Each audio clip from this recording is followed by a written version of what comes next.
SBC Media. Welcome to iGaming Daily, analysing the news from the betting and gaming industry all over the globe. Supported by SBC Summit Barcelona, the industry-leading conference bringing you the future of sports betting and iGaming. SBC Summit Barcelona is where you can experience the entire global industry coverage under one roof. Join 10,000 industry professionals for 3 days of game-changing conversation and education. Get your tickets now at sbcevents.com. We're just over midway through 2023, and already the last 7 months has belonged to technology, with this trajectory not set to change in the near future. AI has burst onto the scene this year, most noticeably to the fanfare over ChatGTP. But no more is this technology in the hands of Silicon Valley entrepreneurs, but is now accessible to the general public and industries throughout various sectors across the globe. However, 2023 has also seen a continuation on the discussion of the metaverse, as Web3 advancements become clearer in what it will contain and what a meta-reality consists of merges.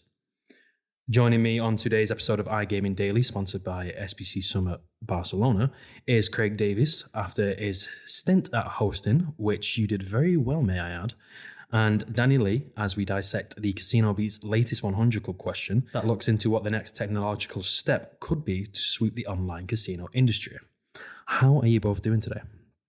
I'm very well, thank you. I've got a dog that's in a very weird mood and won't go anywhere near me, but other than that, won't go anywhere near you. Won't go anywhere near me. He's upstairs in the bedroom. I go up, he jumps off one side of the bed. I walk around the other side, he just jumps over the bed, runs across and jumps off the other. So, I've heard of dogs having separation anxiety, but I've never heard the actual role of yeah, exactly, yeah. Dogs just don't want to go near their owner. I know. This will be Andy telling me to come in office every day now. He might like you when you get home. Perfect. And before we go on to Danny, like I said, congratulations and well done on the hosting in my absence. You were really good. Thank you. Cool. And Danny, how are you doing, mate? You okay? Yeah, doing great. As always, pleasure to be back on another episode of iGaming Daily. It's always a pleasure to be back. Sucker. Yes, keep pumping us up. Cool. So before we actually get on to the topic at hand, Craig, the 100 Club was something that was launched kind of pre both myself and Danny joining SBC, but you were here when it was launched. And just for the listeners who aren't aware, could you just give them an overview of what the 100 Club actually is?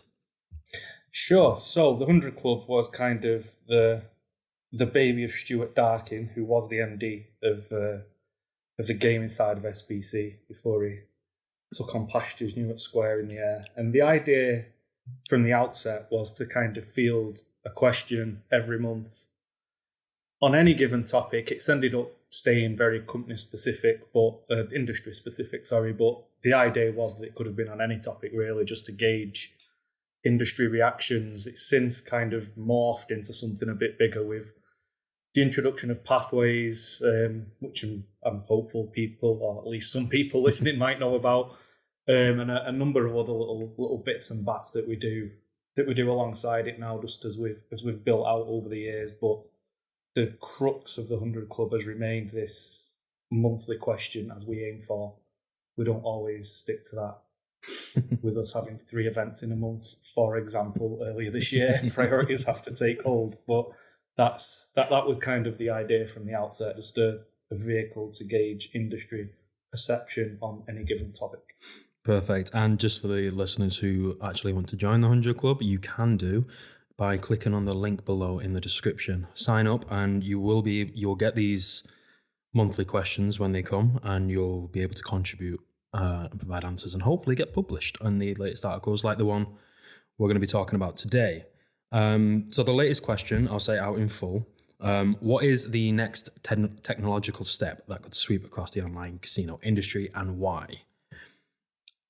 It's an interesting angle to take, and like I said in the intro, 2023, it currently belongs to technology, and ChatGPT just came out of nowhere and now is the talk of the town in every sector, let alone the gambling sector. But Danny, I'll come to you first, and then Craig, you can answer as well. What have you seen recently within the online casino sector that has incorporated an advancement in technology? Yeah, so it's impossible not to notice the advancement the advancements in AI during the start of this year and sort of the way that it's affecting every industry, never mind just gambling. But there, as well as there being like an obvious use case there with generative AI in terms of like coding and all the design features that can sort of fast track a lot of the daily goings on at a number of occupations within the gambling space. But I'm sure we'll touch on that in a moment anyway.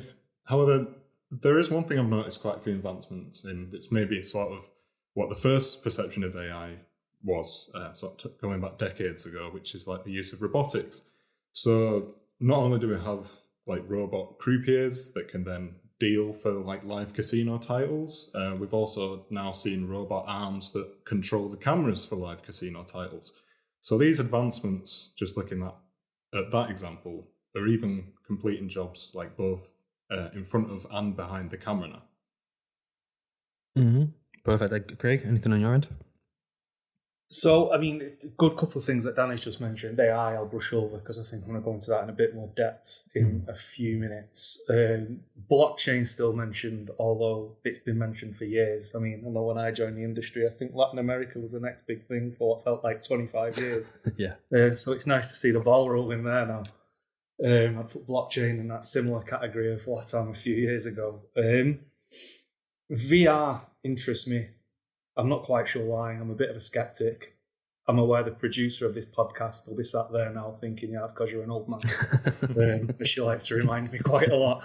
But I am a bit of a skeptic when it comes to VR. I mean, we've spoke of it quite a lot, and we've spoke of kind of like the cost of the headsets and what have you, even though they are kind of the building block of VR. To me, it feels like a lot said. There's a lot of enthusiasm, excitement, promises in a way, a lot of money spent for what to me feels like very little advancement.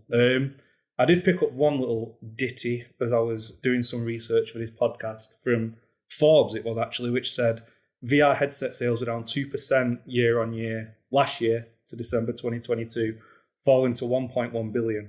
I mean, I'm aware that's not an amount of money to be sniffed at, but if there was all these advancements, you wouldn't really expect a drop in those sales. I wouldn't, anyway, certainly.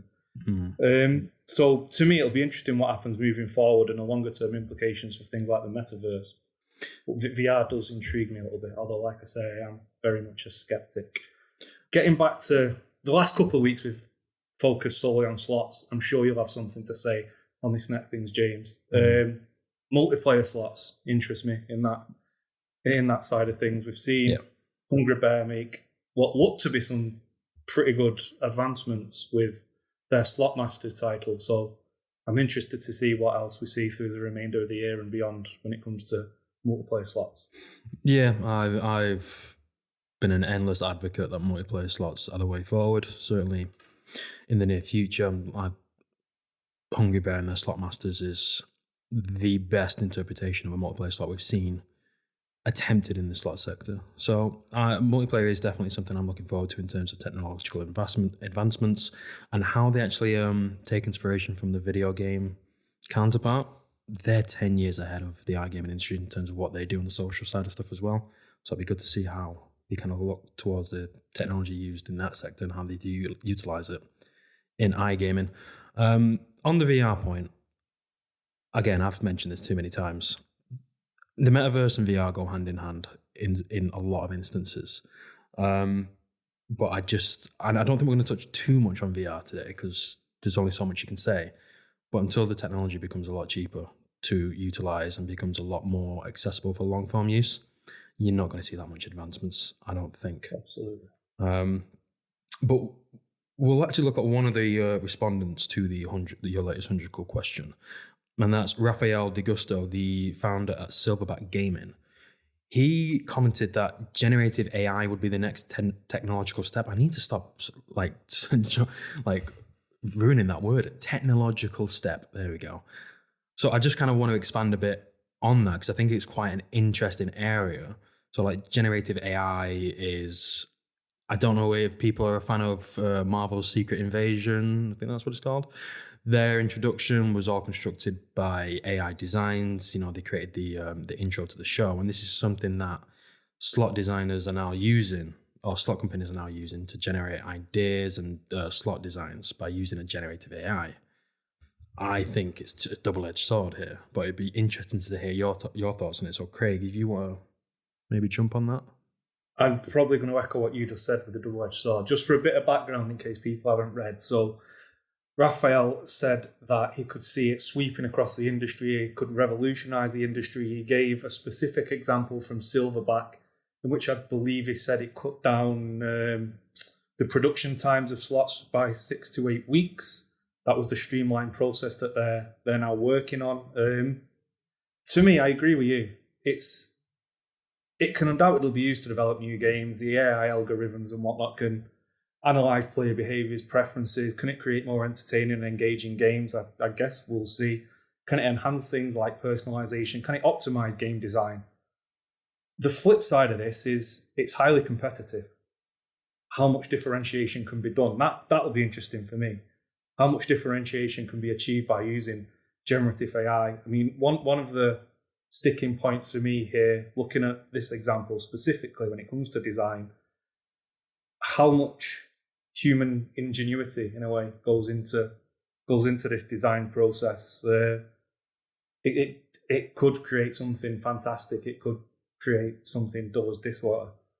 It could make things more efficient, but I'd still feel like that whole process still is heavily reliant on the human aspect. We scream a lot about innovation within this sector. It's a buzzword that gets thrown around all the time. Yet the people who innovate are the people, and to then rely a lot on generative AI to kind of streamline your process, you then neglecting, I think, that innovative aspect of creation by relying on algorithms of player preferences and data, which you won't get anything new from that. You'll just get what people enjoy. Exactly. And this is something we've touched upon the last couple of weeks on the design process of slots and innovation. When it comes to new designs, the familiarity, what people want, 3x3, 3x4, 3x5, megaways when it comes to mechanics. If AI is analysing player preferences, are those the slots we're just going to get inundated with? Well, we're already inundated, but even more so, a larger wave. Yeah. Danny, what's your thoughts on this, mate? Generative AI. Yeah, so generative AI is one of the most trending topics in the world right now.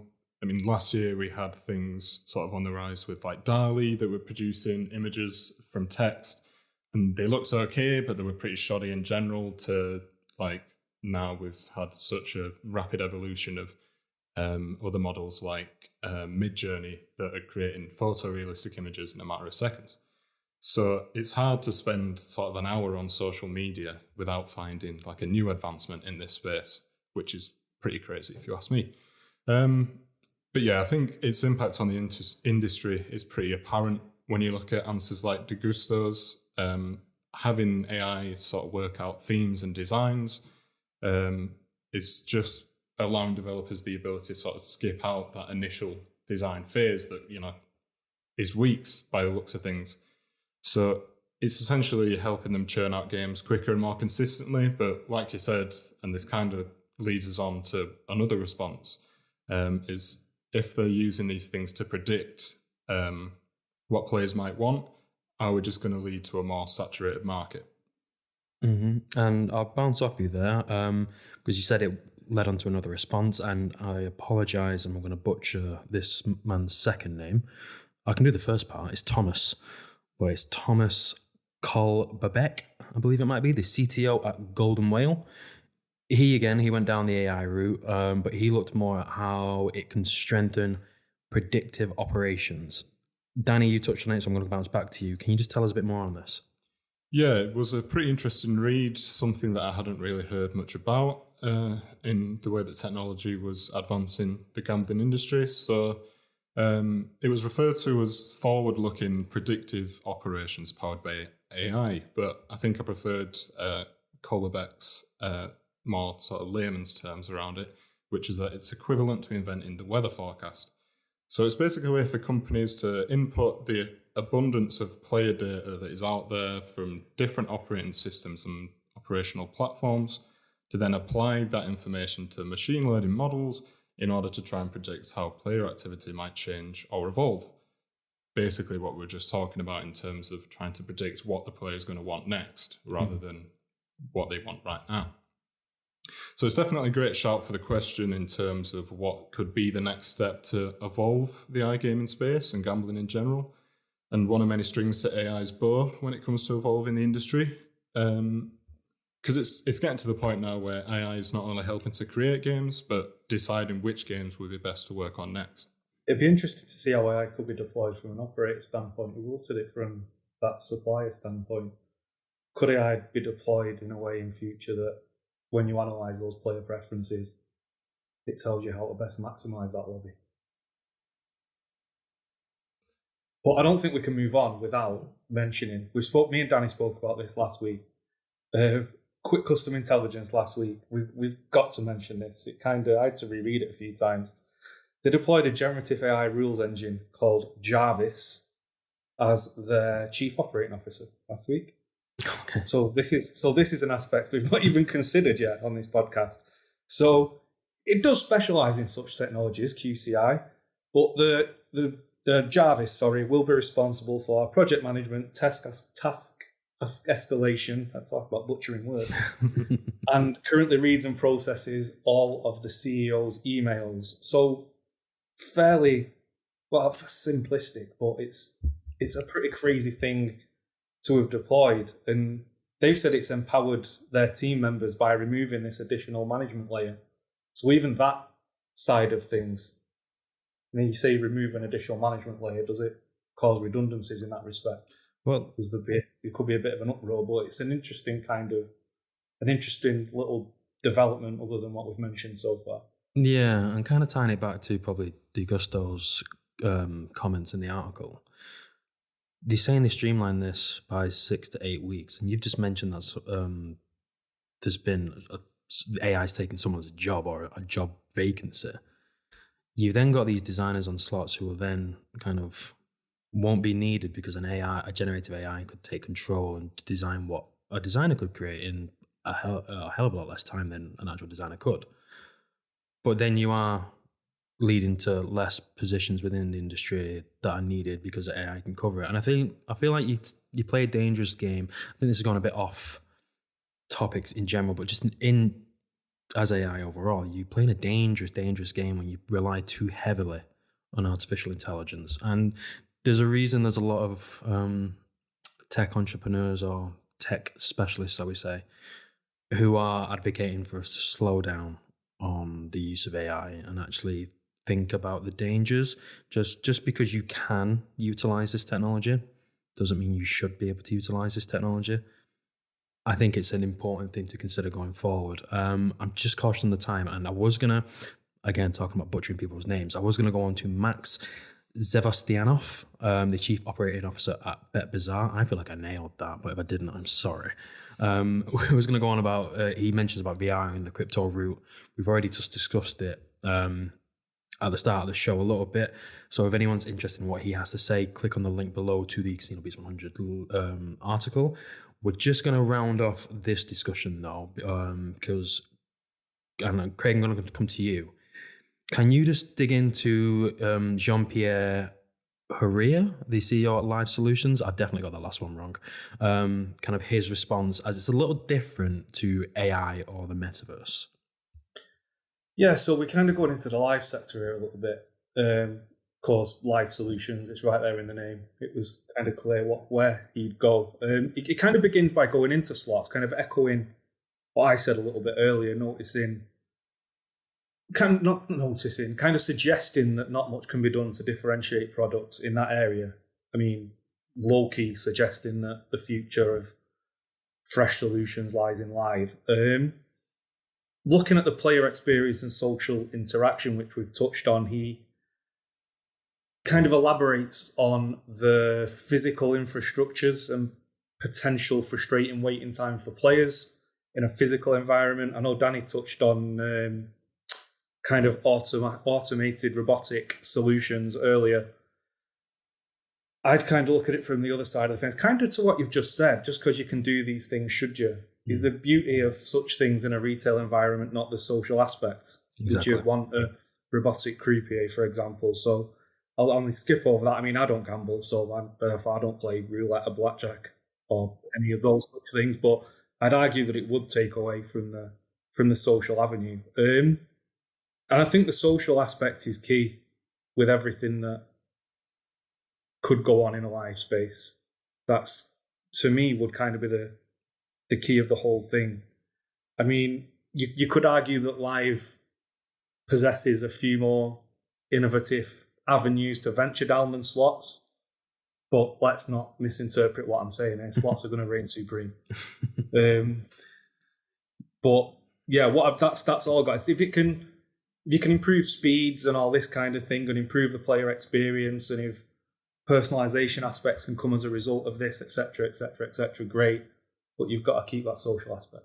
Yeah, in a world that's starting to be dominated by an online space, I know they talk about the metaverse being this virtual reality where you can socialize and blah, blah, blah, blah, blah. But let's be honest, the retail and live aspect of things, social communication and interaction is key to creating that atmosphere. And that's what's unique about it compared to the online space, which is more about just being easily accessible. Could a robot read human emotion? I mean, you have that. It's not going to bounce off. I've seen iRobot too many times for I do not want that at all. No, thank you. That's Vegas in 5 years. I hope that's not my first experience of Vegas. I really hope it's not. Cool. We are running out of time. So just to wrap this up, currently the next 100 Club question is in the process of being developed, and we believe it might be out this week. Just for the listeners, if you want to find out what the next question is later this week, sign up to the link below. You'll then get every monthly question sent to your emails. You can then respond and hopefully get published if your answer is good enough. And then you'll also be able to join in the other things that are happening in the 100 Club, including the Pathway series, which Craig started, which is a really good thing. You can then tell about your history and kind of your pathway through at the start of your career to present day. And I think it's a really interesting video series and written series that you have. So Craig, Danny, thank you for joining me today. This 100 Club article, again, I'll leave it in the description below, and any other relevant articles on Casino Beats. And to the listeners out there, thank you and goodbye. Thank you for listening to today's episode of iGaming Daily, brought to you in conjunction with SBC Summit Barcelona, being held at the Fira Barcelona Montjuic on the 19th to the 21st of September. If you want to find out more about some of the subjects raised today, feel free to explore any of the sites in the SBC News Network, or check out the latest edition of the SBC Leaders magazine. Happy reading.